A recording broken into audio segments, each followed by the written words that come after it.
internet! It is time once again for the OoTPC. This is episode 014, and we are live on Twitch right now. And if you're listening to this after the fact in audio-only format, I'm sorry, you're not going to be able to see our beautiful faces over the internet. But if you happen to, in fact, be on our Twitch channel, twitch.tv/orderoftier right now, you are seeing us live, and thank you for joining us very much. I'm the Game Mage, and I am joined virtually through internet tubes, multiple tubes this time, extra tubes this time, by Mike the Hammer K. Klodzinski. How are you doing, Hammer K?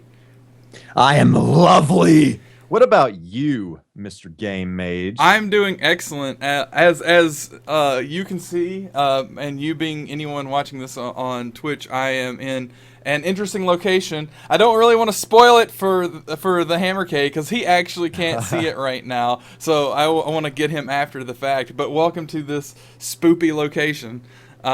So thank you guys for joining us, and we're going to jump right into this episode. So we have a few things to talk about. It looks like we've got band news coming up for the first thing. What do we have for band news, Hammer K? Yeah, we do.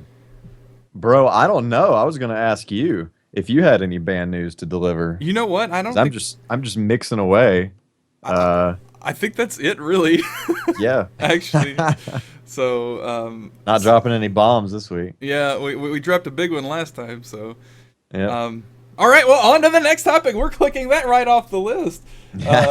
So again, let's go through what we're playing. Anything new? Anything further progressed, Hammer K?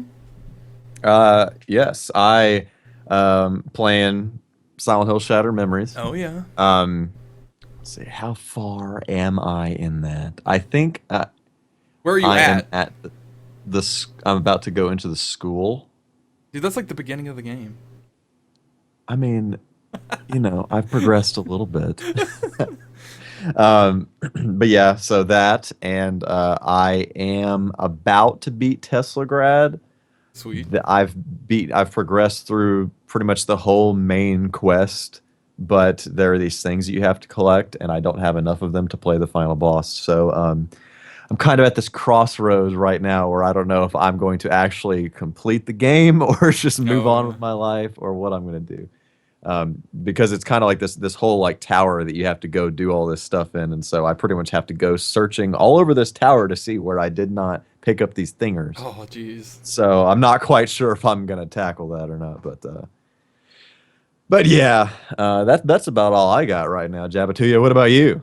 So I've been playing a lot of Rocket League, as per usual. I should quit saying that because that's just like always happening.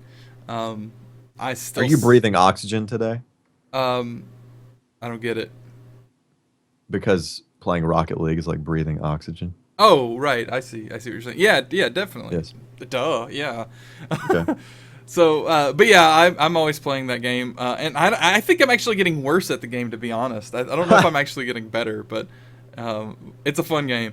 Played more Fallout 4. Sweet. So spoilers, there's a plot twist. I mean, I guess everyone figured that a big game like that's gonna have a plot twist, but I have hit said plot twist. No spoilers about what's going on there, but I think I know I'm really close to the end of the main quest line. Sweet. So, unfortunately, you have to do some stuff earlier in the quest line to set up certain endings, and I set up an ending that I don't really want.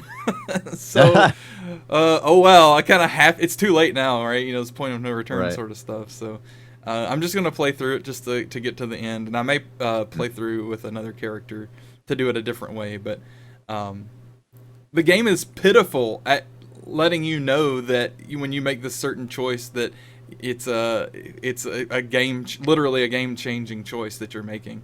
Yeah. And I just made the easiest choice, and of course the easiest choice is like, well, whatever. I mean, the endings, I don't think it's like graded necessarily, but it's just different, and it's just not the path I wanted to go down. Put it that way. Yeah. So, well, whatever. Just like in Until Dawn, I always took the harder route, and it pretty much had no effect on anything. Oh yeah, it's like that. It's really interesting at the time when you make that decision. You're like, wow, I'm really probably going to affect something, and it's like you affect literally nothing. Yep. Yeah. Uh, but I mean, I can't complain. Fallout 4 is a real fun game. I like it. So, Hmm. and I've been playing a lot of Resident Evil HD Remaster. Sweet. I played that and beat the entire game on stream this past Friday. It was, and of course Very nice. I'm not that good at that game, and because it's very different how you play it to the original Resident Evil, and I haven't played the original Resident Evil in forever either. I've been playing a lot of Yeah. Resident Evil 2. So it took me like 5 hours to beat the game. Which, so it was a pretty epic stream, but it was a lot of fun, and like I said, I'm glad I beat it.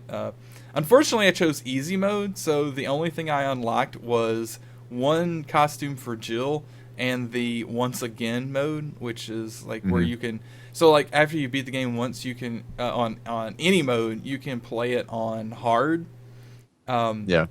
but then once you beat it, I think like on normal, or maybe you have to beat it on hard. I have to go look. But that you unlock real survival mode, which is like extra hard mode, Uh-huh. and then you can unlock invisible enemy mode, which is exactly what it sounds like. Oh god. Yeah. So, what? So when you select a difficulty in that game, doesn't it have like one of those descriptions or whatever? Like it doesn't say you're playing easy. It says like a sentence Yeah. or something. The first right? time you play it, it is, but when you like load save data and you play the once again, it actually says the name of the difficulty levels.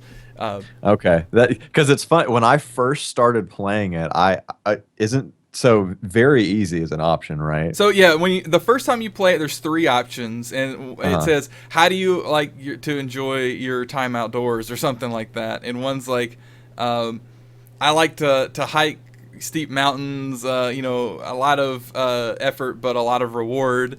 One's like, "Not too much challenge, but not super easy," and it's like a walk or something. And then there's something that's like, I just want to see the scenery, right?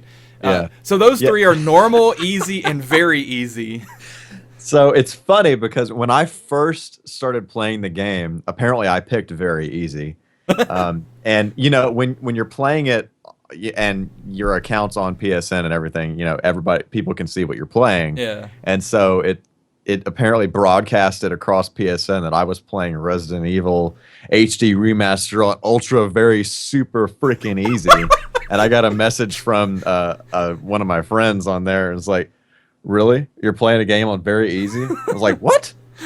And then it's like, oh, of course it put very easy because I picked whatever Oh man. that option. So I was like, okay, I'm gonna restart because I just don't think I can live with myself if I played this game on very easy. Oh yeah. So. Well, the thing is too, if you're not used to playing Resident Evil games, and I'm not saying for you, but I'm just saying someone in general, you pick like even just easy on HD Remaster or Remake, the original one on Yeah. GameCube. It's like it's not that easy if you don't know that like you have to, scrounge resources, and you can't just go Yeah. and like, balls to the wall blast every enemy that comes across your path. Oh yeah, yeah. And anyway, I was screwed anyway on this save because I blew all my ammo and was like, wait a minute. Oh, it's not that kind of game. Yeah, it's like you get like 2 hours into it, and I'm like, all I have is a knife. What do I do now? Excuse me while I start this whole thing over. Yeah. Thankfully, I wasn't very far though, so it took me like 2 seconds to get back to where I was. But I just think it's funny, like because that there are like a ton of gamers out there, and I almost said kids, but I don't want to say kids because they're probably like 20 now. That like their first Resident Evil game was Resident Evil 4, which is just one of those games, just blow everything down that comes at you. yeah, And then they're like, man, sweet, I want to go back and play the original one. And they pick up HD Remaster and they play it on like, normal even or even easy. Right. And they're like, man, this game's so hard. It's not that it's so hard. You just have to be in the mindset of a real survival horror game when you play it. yeah. So, but man, I love that game. I It's definitely great. get it now. Yeah. So good times. But yeah, I think that's about it. Like I said, play some Resident Evil 2. One thing that if I had thought about this, like when I did stream HD Remaster, I played it with the PS4 controller, hooked up to my computer. And while that was okay, I've like been playing like RE2 and the original RE1 and RE3 on like the PC versions or like emulator using keyboard, because it's like so much easier to discreetly control the character when you're using like tank controls. And I was like, why didn't I even think about mapping my keyboard for HD Remaster and do that? So I tried that like day before yesterday, or maybe it was yesterday. No, it was yesterday. And I'm like, well, I'm going to try this. And I did. And I'm like, man, this would have been so much easier if I had just done it and played it like this. Because half the reason it took me so long is because some of the dodges I was trying to do, I had to sit and wait for zombies to move so that I could control it right. But if I had the better controls with the keyboard, I could have just, YOLO'd it. Pardon the colloquialism. But yeah, I do love that game, and I want to pick up Resident Evil 0 HD Remaster. The thing about that though is physical. No, because I'm definitely gonna get on PC. Yeah. But you got to get the physical one just to look at it. Yeah. Well, you can't get. If I get the physical one, it's the Origins thing, right? Where it's like HD Remaster and 0 HD Remaster. Oh yeah. Which would be cool, and I may do that anyway. Just because why not? Not many people actually speedrun that on console, so that may be something to think about. But especially if I get that thing that I can hook up my keyboard to my PS4, that would be super sweet. Man, that would be pretty cool. But Resident Evil 0 is like the hardest Resident Evil game in my opinion, because it's you know how like in RE1, 2, 3, you have like item chests where like you can drop off items, and I mean you can't fill them up. They're so big you basically can't fill them up.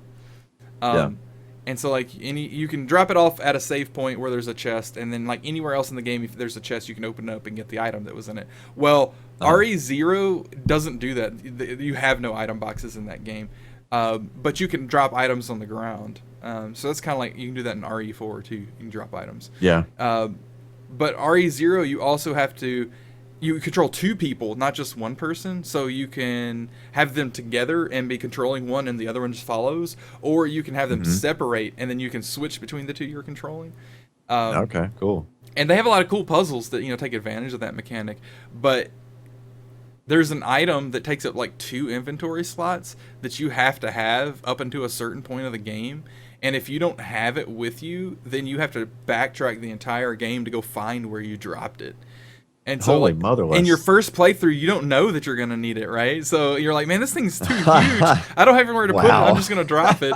Yeah, it's pretty ridiculous. And so inventory management is extremely difficult in that game compared to all the others. And don't get me wrong, if you're playing like Chris on the original Resident Evil, where he only has 6 inventory slots, that's difficult. But RE0, man, just juggling all that stuff is not fun. The good things that it did allow you to do, like that you can't do, as far as I know, in any of the other Resident Evil games, is items like herbs. Normally, if you want to use an herb, you have to pick it up into your inventory and then use it out of your inventory. But in RE0, you can just use it without it going into your inventory. So if your inventory is full, you can use an herb that you find. That's cool. Or if you find like a red herb and you have a green herb in your inventory and your inventory is full, normally in other games you'd have to pick it up, have that extra inventory slot before you mix them, but you can mix them from coming up to it in Resident Evil 0. So they do some things like that to make it a little bit easier, but it's definitely the hardest. This is just, again, my opinion, but I think a lot of people hold this opinion that it's the hardest Resident Evil game. Yeah. But it's cool. It's cool. It's unique. There's no other Resident Evil game that's like it. So yeah. But yeah, that is cool. So that's what I'm playing. So we could check that off the list too. But go ahead. At some point, I'm gonna be diving back into Resident Evil, but I figured I would go back to Silent Hill, back in my backlog to Silent Hill, and start taking out some older things instead of adding things to the top and then working my way down. Yeah, it's just it's a good game. It's a real good game. Like what I find interesting is I haven't thought about, played, or seen that game in a while, and I actually was watching somebody, not like casually speedrun it this weekend. She's a streamer who I guess she does really speedrun it, but she was just doing like a casual speedrun, so she was trying to do it fast, but she wasn't like trying to do, oh my goodness, everything to get world record or whatever. And I didn't realize how much that game is just not anything but just watching dialogue and walking from one point to another. Right. And that sounds super boring, but it's like the atmosphere is really good, and it's just really well done for like imparting tension, I think. Yeah, I'm all about games like that. A lot of people are really turned off by that kind of stuff, but I mean, I like it. I like being drawn into that story or that environment or whatever. That's the things I think that there are a lot of games like that that sort of don't do the real effort to draw you in, right? They don't give you that point of interest. And so, I mean, obviously that's what people call walking simulators. And I could see somebody calling this a walking simulator, but I think that it doesn't deserve derision because of that, or derision because of that, because they do establish that atmosphere and intrigue that draws you in. So yeah, good stuff. Cool. Well, all right. 2 more. Oh yeah, topics. I played Saturday Morning RPG last week. That was that's the thing right. that I did. Yeah. So how was that? It looks fun. Yeah, it's pretty cool. The first, how many? I think there were 5 episodes in there, but yeah, it is just flat out just 80s, early 90s nostalgia. Yeah. Everything, and the music is just fantastic. It was like one of the first times that that I've heard like a battle song over and over and over again, and I never got sick of it. Yeah, it's definitely got a really cool aesthetic about it, and it's one of those things where it's just like dripping with it, right? It's not just like paying a little bit of homage here and there. It's like that's all it is. Yeah, it's not just like they threw this stuff in there. It's like they knew what they wanted this game to be, and that game is that. Yeah, no doubt. It getting looks Vince cool. DiCola to do the music was the best decision of all eternity. Yeah, it's pretty excellent music from what I heard. Sweet. So yeah. Another quick news item here for our next topic. I have to admit, I didn't just come across this casually on the internet. As most things that I learned this on Reddit today. So we're going to become a source of Reddit regurgitation, but that's cool. Because I think this is relevant to what we're about here. So apparently there was some sort of crowdfunding, and it wasn't clear that it's actually crowdfunding for the game. I think the crowdfunding may have been for like a tutorial series or something along those lines.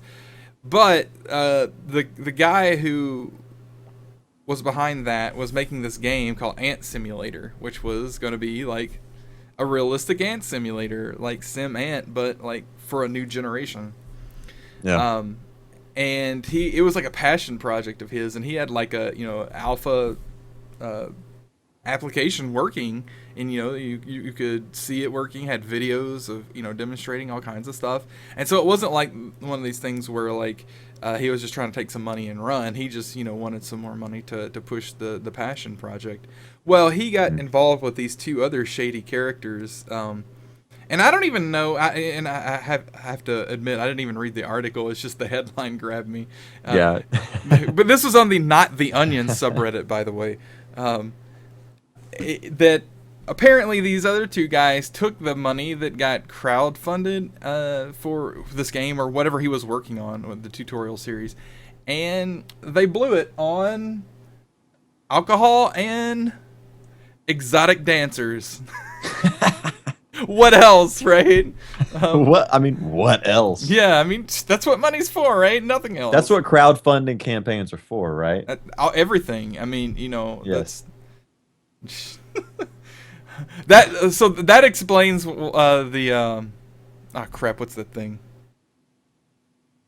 Oh man, I got one sitting right over here. What's it called? Oh, the Ouya, right? Yeah. Half the money went to drugs and strippers. But poor Ouya, man. Yeah, I know. I hate bashing on it. Like it was a good idea, or kind of a good idea, I guess. Anyway, that's a discussion for another time. But the topic at hand, it's like, what in the world? Like, the guy didn't know that this was happening, right? He just happened to see that the money had like run out or was running out really fast, and like he looked into it, and they were like saying, like, charging all these drinks and stuff to like business meetings that he wasn't in. And it was like an LLC, so like they were, you know, I guess one third partners. And so like these guys were like out at strip clubs just living it up. So I guess in their mind, using this guy's money that he raised. I actually read a little bit about this on Destructoid, and that he said that they had been friends for 11 years.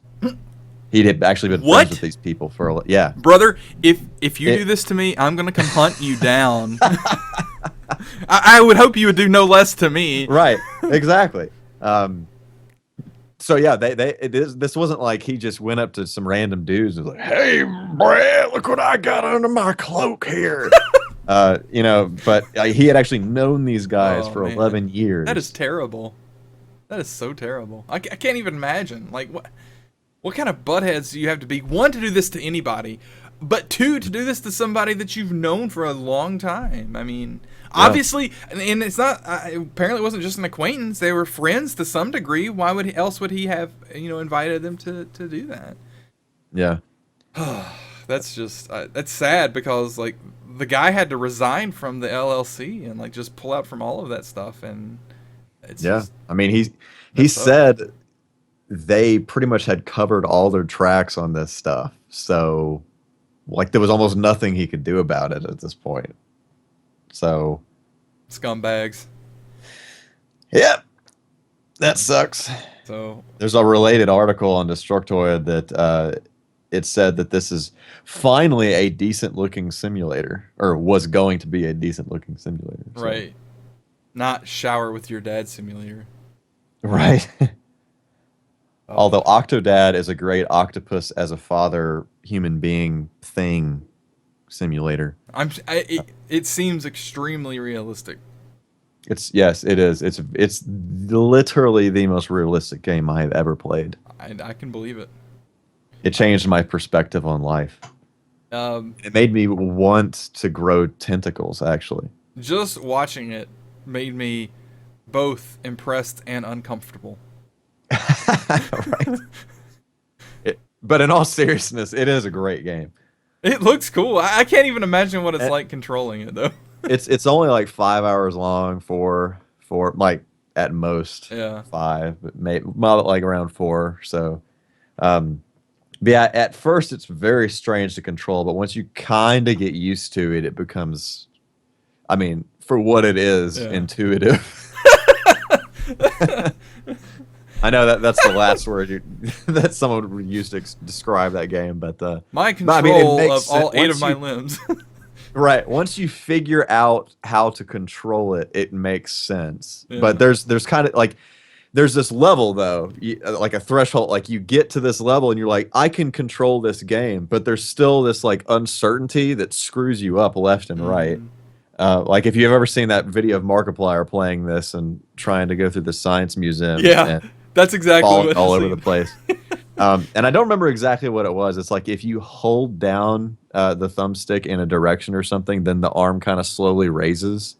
And that's kind of the key to doing the more precision type movements in that game. Yeah. That's yeah, anyway. Octodad! That's a game, huh? Ants and Octodad. That's hilarious.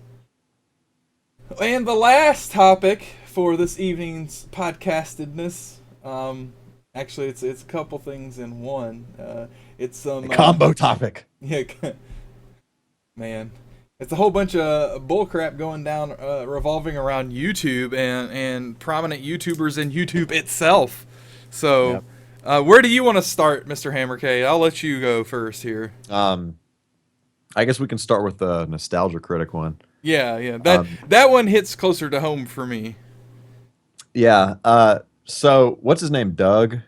Yeah. Shoot. It is Doug, and I think his brother's name's Robert, something I'm like not that. sure. Yeah. I think it's Doug Walker, right? Yeah, I think that's right. Anyway, Nostalgia Critic. this dude's channel. So apparently, what has happened recently on YouTube is different YouTubers are having their channels deleted, videos deleted,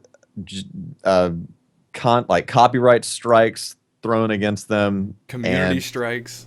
yeah, all kinds of crazy stuff has been going down, pretty much without explanation as to what is going on. And so, what is their channel called? Channel Awesome? Yes. Is that right? Yeah. Yeah. So they woke up one day and got online, and suddenly they had a copyright strike, and they could only upload videos that were 15 minutes long. They lost all monetization on their videos, and I mean, they pretty much only had access to make thumbnails for their videos and the video editor on YouTube, or what that contraption is. Which is a So nightmare, by the way. clearly, right. So clearly, if you're trying to make a living on YouTube, and suddenly they say, "Hey, you can't make money off this, or really do much of freaking anything on here," that poses a slight issue there, a slight wrinkle. Yeah. And so I mean, okay, that's fine. Content strike or copyright strike, that happens. It's a thing. So they went to report this, try to get some, answer, some clarification as to what happened, and go through traditional means as far as YouTube has like forums and stuff. And long story short, they went through a few. They could not get an answer. They went through a few different means of trying to communicate with YouTube. They had their different people logged in with different accounts trying to communicate with YouTube. They all got different results. And I mean, they even overnighted a letter, like a physical letter to YouTube about this. And they never got a response or anything. And the one thing that stood out that I thought was just ridiculous is they had a form where you would, combat the copyright claim, Yeah. and try to say, "I'm in the right, what, this is stupid, what are you talking about?" And it basically gives you the character length of a tweet to explain why you're in the right on That's this ridiculous. That's so stupid. claim. Yeah. And so in the end, they actually they made a video about it, talking about it, and it gets shared all over the internet. And then very quickly, YouTube corrected their issue. But they have said that they are going to continue pressing forward with this for channels that don't have the following that they do, trying to make this known that this is happening, that things are happening, and nobody knows why. YouTube has said nothing. And it all kind of boils down to this thing where YouTube has all this stuff on automation, like all of this copyright strikes, all this junk is automated. Like there are no human beings behind this stuff. They have written some kind of algorithm, some kind of program or something to handle all this crap, and it's doing it itself. And I mean, it's so messed up, because it's like, clearly something is wrong here. Just say something is wrong and then do something about it. But they're just, not saying anything about it. It's just, it's very strange. It's a very strange thing. And, I mean, it's just like YouTube has become this beast. Just side note, I love YouTube. Like, I love the idea that you have independent content creators that can create media, that can create videos, that can create stuff and put it somewhere for other people to look at and to make a living on, without having to go through all the traditional means crap, putting it on CBS and whatever. And Yeah. like I would much rather just spend I love Twitch, I love Netflix, I love all that kind of stuff, but I mean, the majority of what I watch is on YouTube. Just all the different content creators and people that I watch online, or most of them are on YouTube. But it's just like YouTube has become this beast now, and the internet is the internet. People are going to troll. Trolls are going to troll. it's just gonna happen. And it's like YouTube is taking this thing that they have, this algorithm or whatever that they have had and used, and I mean, that's fine, but it's like they haven't improved it at all. They aren't doing anything to make it evolve, to at least figure out some way to get some people involved in this or something, because people are clearly abusing it. There's no hand slapping or anything for the people that abuse this copyright claiming stuff. It happens, and people get their channels destroyed because people are abusing this system that is clearly broken. I mean, it's just like I watched. I'm sorry. I'm just like going all off on this. One more thing. It's just like last week I watched this video of this drone that was flying through a stadium at like 80 to 100 miles an hour. And it was flying through all these different colored rings and stuff. And it looked really cool. Like, it was flying around so fast and doing all this crazy stuff. And, it was like an automated thing. Somebody was not flying it. Yeah. And, I mean, if a bird flew in there and flew right in front of this thing, I mean, what's this going to do? It's just going to ram right into it and screw the whole thing up. And it's just right. I can't comprehend how, they are not saying anything or doing anything to correct this board in any way. I think saying anything's the important part. We don't know that they're not doing anything, but from all appearances, they're not doing anything. Yeah. And it's important to note in this particular case with Channel Awesome that the studio that issued this claim is a known abuser of the system, right? Yeah. It's Studio Ghibli, which is a Japanese studio, and I believe they're the ones behind the Totoro, yeah, that's animes. Right. That is what they got flagged for, was a Totoro video. And not only it was a critique video, right, which is completely protected under fair use, and it was a complete, bogus claim.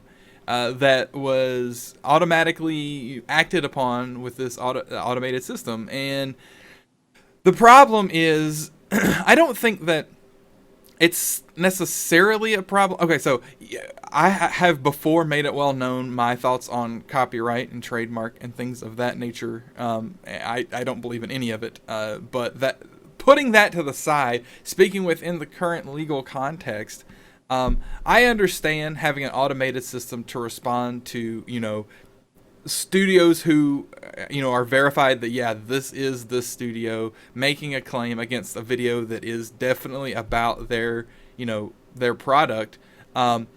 But when it becomes something like a known troll for this, and I don't mean troll like, oh, ha, ha, ha, troll. I mean a troll in the sense that they're just going around in any video that contains any kind of anything about their stuff. They're saying copyright claim, copyright claim, copyright claim. Yeah. It's like, no, if you release this in a jurisdiction where fair use is practiced, which their stuff is released in the U.S. and fair use is practiced in the U.S.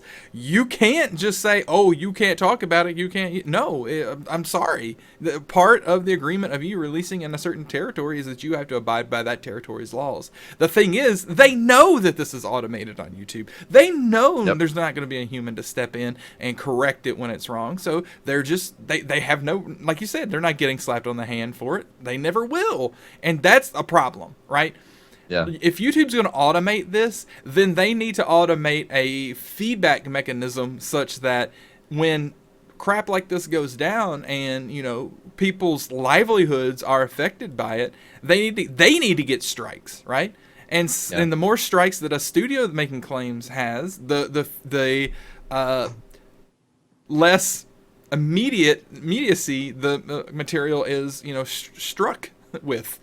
Well, that was oddly phrased, but and I think that's the real problem here, is that there's no indication that YouTube even cares or is interested in implementing that part of the system, right? It's very obvious that they're interested and have implemented the side that's against content creators, understandably so, right? Because the content creators likely aren't going to take YouTube or Google to court. These bigger studios could and probably have, I don't really know any of the history, taken YouTube and Google to court over some of this stuff.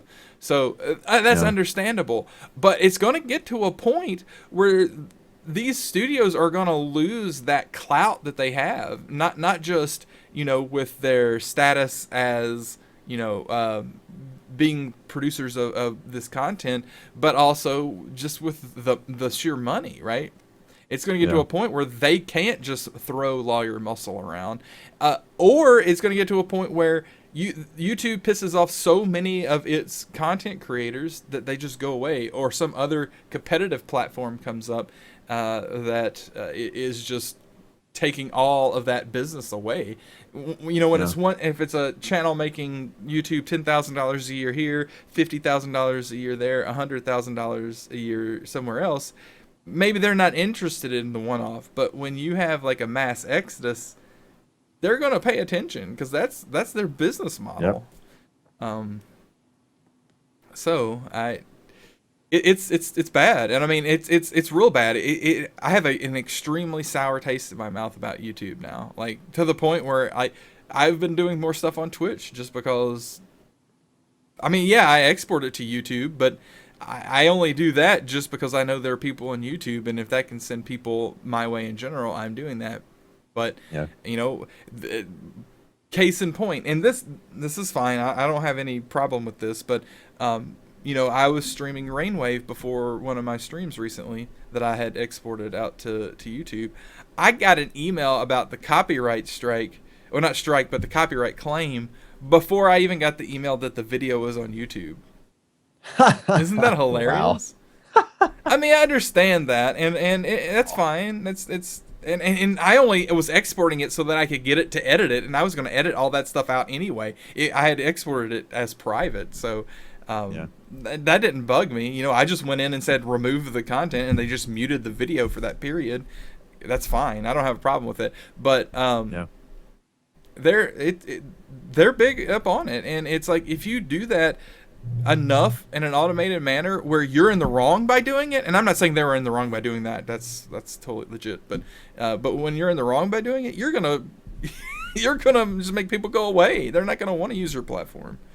So anyway, I will quit ranting, but it's upsetting me. We're both ranting. Don't really like it, obviously. But anyway, anything else before the second part of this YouTube extravaganza? I'm ready to move forward. So the other part, and this will be our last topic for this evening. Very likely you've seen this or heard about it, and if not, then congratulations, you're one of the 10,000. Is that what it is? Anyway, so the Fine Brothers Entertainment. What I know, the one guy's name's Rafi, but I don't know what the other guy's name is. I can't remember, but. Those two guys, if you don't know who those guys are, you probably know like Teens React, Elders React. They even have like Adults React. And then they do like Try Not to Laugh. A bunch of other like little series or whatever that they do. They have several channels. And they have like the teen gaming, like where like they have teens play through video games, which is always weird to me when I see those, because it's like these teens act like they don't know what games they're playing, and it's like, how do they not know these games? Are they just like not gamers? I don't get it. But some of them obviously aren't, but some of them seem like they would be. Yeah.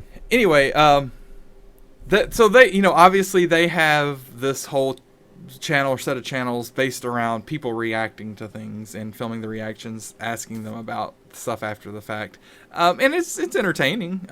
I've watched lots of them, but what they announced with a video this new thing they're doing called React World, and long story short, what they're saying is that they are going to license their React shows to other people. And do like revenue splitting, so you don't have to pay up front for the license. You sign up for the license, use it, and then they get some of your revenue from what you're making. The problem with this is they're extremely unclear about what constitutes their formula or the elements in their original work that you're licensing. They've never even said that, like, oh, just the logos. You can use the logos, or title cards, or layouts. We'll give you layouts, stuff like. They've never said anything like that. They've just said our elements. It's completely vague lawyer speak what they're saying in this video. Yeah, and rightfully so. The internet got pissed because if you're not going to be specific about what it is, then you're setting people up to take them to court or take down their content or take their revenue from them. And they have a history of this, right? Yep. They've been doing it to all kinds of channels that have, React. And they tried to, pitchfork mob Ellen DeGeneres, because, like, on her show, she had the segment where she showed some stuff to some kids, or I think it was kids, and had them reacting to it. And they did that because she picked the same thing that they had picked for people to react to on their channel. And it's like, they're completely ignoring the fact that, guess what? The work that you're using that all these people are reacting to, you don't own that. So why do you own the format of reaction? Let alone the whole idea that reacting to something and filming somebody's reaction is, not a new thing. Definitely not something they invented. It's been on TV since TV's been around, and it's been in literature, and it's been in, news articles since newspapers have been around, like news in general. And it's like, it's human culture to be like that, to want to know how other people react to certain things. And so what are they saying that they own here? What's the original thing that they said they did? Is it just the branding? Okay, well, if it's just the branding, then say it's just the branding. But that's not what they're saying. They're setting up a trap, is what they're doing. It's like a honeypot, right? That you put out the honeypot, and then people smell the honey, grab the honey, but they can't get their hand out because it's like a trap when you get inside of it. Yeah. Apparently, they have lost. I don't know when this article was written. 1 hour ago. They have lost since, I guess was this last Tuesday? Something like that. Well, it was. I don't even know if it was that long ago, but it was within the past week for sure. Okay. Well, since that was announced by them, they've lost 170,000 followers on the YouTube channel. Yeah, they had the first day of negative subscriptions, like differential, in like years or something like that. It's ridiculous. And a couple things to say about this. One, they came back and released a second video called Update. That's all it said, was just update, period. Update. And it's the most ridiculous video ever. Like, if you people on Reddit made this comment, and it's like so true. If you mute the video and just watch it, it looks like angry parents scolding their children. Like their facial expressions and their mannerisms. It really does. I didn't even watch it. You should watch it. You need to watch it. It like, if I was pissed off after the first one, but I was really pissed off after watching the second one, because they use phrases like, "We're sorry we confused you." What? No, we very much understand exactly what you're trying to do. We're sorry that you're using thinly veiled intentions is the real problem, right? It's like, you're the ones who are trying to set up the system. You're trying to get people excited about giving you their money for no reason. Why? Freaking trying to trademark an entire genre of videos. They literally, and it goes up for public review tomorrow. So go to the U.S. Patent Office website tomorrow because you can make a public claim about how they should not have this. They're trying to get trademark for React. Literally, R-E-A-C-T. That's it. There's no other description about the trademark other than it's just the word React. They already have teens React, elders React, adults React, but they're trying to get React. If you get if they get a trademark on the word React, what's good? They're going to go on a lawsuit campaign, because they're going to be able to take it to people everywhere. There's almost no way they're going to get that trademark, but they could. Who knows? And if they do, I'm afraid to see what they're going to try to do. Now, is it going to affect me? Almost no. Almost 100% no. but there are people that make money that, you know, from creating content that people enjoy, that are going to lose money if they get this. Yeah.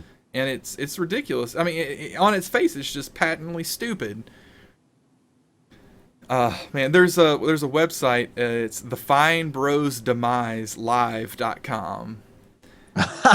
And so I haven't seen that. you should go to it. It's like a chart of like their subscribers, and like every few seconds it refreshes and pulls like the current count, and so like it's just steadily declining. And then down at the bottom it says the Fine Brothers have lost X number of subscribers since you came to this page, and like, you know, it updates as you let it sit there. So it's pretty funny, but I don't wish any ill will toward them. But this is a scummy move, man. It's just really, really low, if you ask me. They know what they're doing. They're not dumb. They wouldn't get where they are being dumb. They're just trying to spin it, and it can't be spun. It's irritating to me because, like I said, you know, I love all the stuff that's on YouTube that you can do with YouTube, but it's like, this is the reason why, you know, like the things that I want to get away from this kind of stuff. Exactly. They're trying to bring like the old industry bullcrap into YouTube. It's like, no. Here's the thing though, and this kind of is how this topic dovetails with our previous topic about YouTube. It's and it's evolutionary. This happens anywhere in any kind of evolutionary thing. Something new happens. Nobody understands it at first. Then a few people get on it because it's like their little community and nobody else is in it, but it's just them. And then their friends get into it, and then a few more people get into it, and then it becomes like a pretty thriving, really small community. And then it grows. But when it first started, it was an alternative to some other community, right? Because that community became like crap and nobody wanted to be in it. Well, as this one grows, the elements of the old community that were bad sees that this new community is ripe for not necessarily exploitation, although some probably have that in mind, but just being able to spread their reach, right? So those elements start to trickle in from the old community to the point where it gets to be like the new community, just not much different than the old community, and then they split off and make another little community. And that's what we're seeing, is we're seeing all the crap of like old Hollywood and all those sorts of business practices and mentalities come into YouTube. And understandably so. YouTube's a business. They're trying to make money. That helps them make money. So they have no reason to you know, say no, not here, to put a stop to it, because they're not trying to make a moral stance. So it's going to be a vicious cycle, and it's going to happen. Somebody's going to make a competitor to YouTube, and then that's going to start trickling out into that, and then it's all going to happen again until, you know, one of those communities that pops up says no, not here, and doesn't allow the things that the previous predecessor did. But is that going to happen anytime soon? Probably not. Yep. It's like, who was it that like copyright or trademarked the happy birthday song? Oh yeah, I don't know, but... or whatever, all that junk. And so like you know, you couldn't sing the happy birthday song in a restaurant, or they couldn't sing it to you. Every restaurant had like their own song that they sang to you because, you know, somebody owned the happy birthday song. And it's dumb because like the happy birthday song's based on like a melody that's like public domain and has been for like ever. Yeah. Although apparently that has expired and they can once again sing the happy birthday song, which is amazing. It's so a good thing. At least there's a good thing that Disney isn't like completely all up in the music stuff, because like it would not have expired because of their extending freaking copyright. Anyway, I don't want to start talking about that. Like I said, my thoughts and points of view on that are well established at this point, and if you want to know more about my thoughts on that, you can message me on Twitter or Twitch or whatever, and I will be happy to speak to you at length about it. So I won't do that here, but it's bullcrap. Man, they haven't lost any subscribers since I've been looking at this page. I'm very disappointed. That's a bummer. They were losing them at a clip of like 100 an hour at one point. Yeah, the article I was reading said at first they were losing What was the number? 10,000 an hour. Holy crap. At one point, not at first. At one point, they were losing 10,000 an hour. That's nuts. I wonder if it's enough for their advertisers to notice yet. But I wonder if they even get to directly choose their advertisers. I don't know. I don't know. Well, anyway, anything else you want to say about that, brother? Negative. I think I'm golden on that one. That's just incredibly just frustrating that is in fact a thing. And what's scary about it is, like, if they hadn't have said anything about it, they could have been extremely successful with this entire thing, you know, like with very little kickback. Yeah. Like if they hadn't have made this, you know, like a public thing. You mean blowback? Yeah, yeah. Like it could have just happened and nobody would have known, and then well, people would have still blown up about it. Now, yes, but it would have been about too late probably at the time. Yeah, that. Yeah. And who knows, it may be too late now, right? I mean, I highly doubt this is going to stop them from doing what they're trying to do. All it's going to do is, and it already has, you can see this, like, did you see 8-Bit Eric, his video about this? No. You should go watch it, and I suggest anybody else to go not only watch this video by 8-Bit Eric, but go subscribe to him and follow him and go to finalbosses.com. Because that dude, I agree with this. Dude, that site's awesome. It's like Yes, him and Alpha Omega Sin and the Game Chasers guys, and there's some other people in there too, right? Yeah, the GameSat guys are on there. Oh yeah.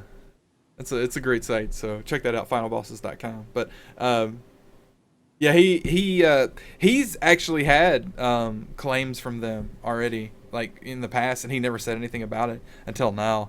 And like, so now he's like he's reacting to like all of their videos now. Like he's reacting to Teens React videos. I guess that's what he had been doing previously, and that's what they were putting claims on. And like how stupid is that, right? They're reacting to videos they don't own. But when somebody reacts to their video, they're saying it's a claim because they don't own it. That's so dumb. It makes no sense. So anyway, I don't want to speak about this anymore. So I think we should get out of here. It's been about an hour, a little more. I think we had a good time, or close to an hour. Yeah. Something like that. Excellent. So next week we're gonna do Order More Tires, right? That is correct. So that'll be next Monday about 6 p.m. Central Time. What are we gonna do? What are we gonna play? I think we should play something a little more action-packed. Yeah, a lot less of us. What do we do? Maybe something where we just pwn all the noobs, or really probably just get pwned ourselves would be probably more accurate. Anything that involves pwning is probably going to be of the direction of the pwning is going to be at my face. That is correct. Yeah. Also, that's what she said. But I don't know, maybe like Team Fortress 2, or we can play Rocket League since you are a pro at that. No. You can carry my weight of suckage. No. We can definitely play it, but I will not carry any weight whatsoever, not even my own. Right. So cool. So, yeah, we will discuss this internally and let you internetlings know what's going to happen. And so, just so you know, Order More Tires, it has morphed into a multi-stream, so both the Hammer K and I are streaming on our individual Twitch accounts, which, this is a piece of news I need to drop real quick. I changed my Twitch account. You probably saw that I followed you with a different account. I saw some activity occurring earlier today. So I had to switch it to have the underscore be at the back, because like in the middle was like really bugging me. I'm like quasi OCD about a lot of stuff, I think. And that was one of the things that was just like rubbing me the wrong way. So my Twitch now is twitch.tv/GameMage_. So much easier to say the underscore at the end than in the middle.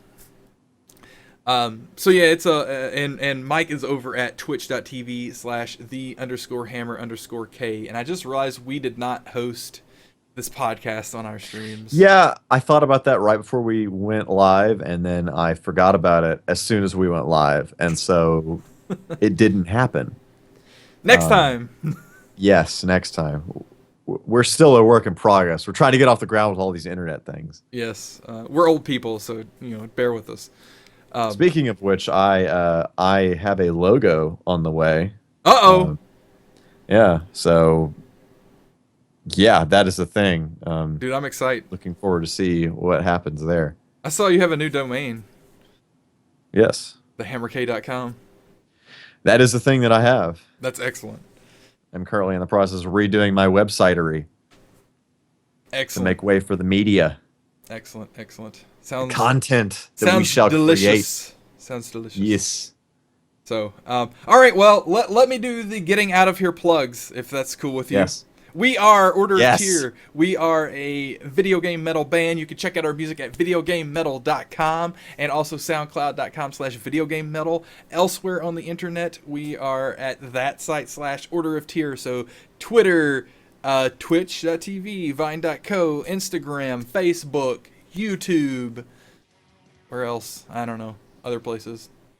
Anywhere on the internet /Order of Tier or something video game metal-ish. Yeah. That's probably us. Yeah, you can just search for Order Tier, you'll find us. So, I hear the music coming, so bring it on, Mr. Hammer K. This live mixing is it's coming.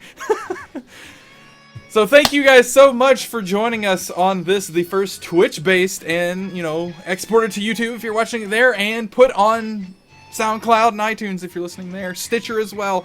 Thank you guys so much for joining us. And that guy is the Hammer K. I am the Game Mage. We'll see you guys next time. Goodbye, internet.